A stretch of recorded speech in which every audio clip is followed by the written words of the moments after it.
Krishna is kind of like summarizing everything, right? So starting from this chapter on, Krishna is almost in his mood to now conclude the Bhagavad Gita. He's going to end the Bhagavad Gita now, and therefore is giving a nice summary of all that he has taught so far in the Bhagavad Gita.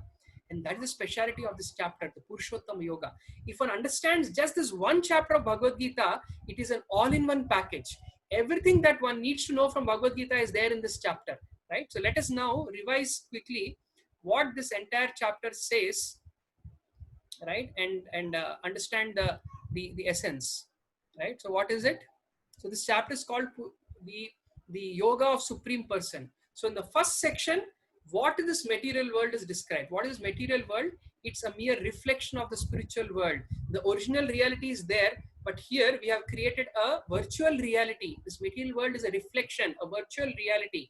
Why is this created as virtual reality? Because the jiva, the conditions, the soul somehow developed a selfish desire to enjoy.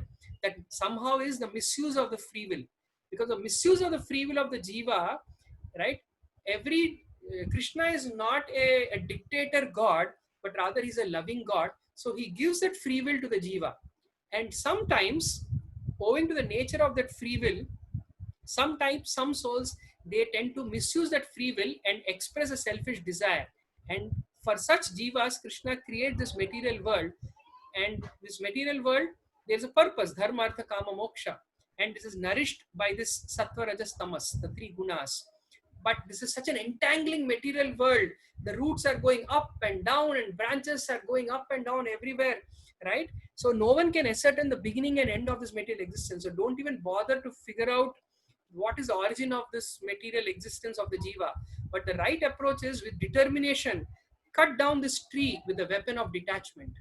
And this real detachment, right, it begins with attachment to spirit, right? The process of surrender, the quality of surrender, very nicely described.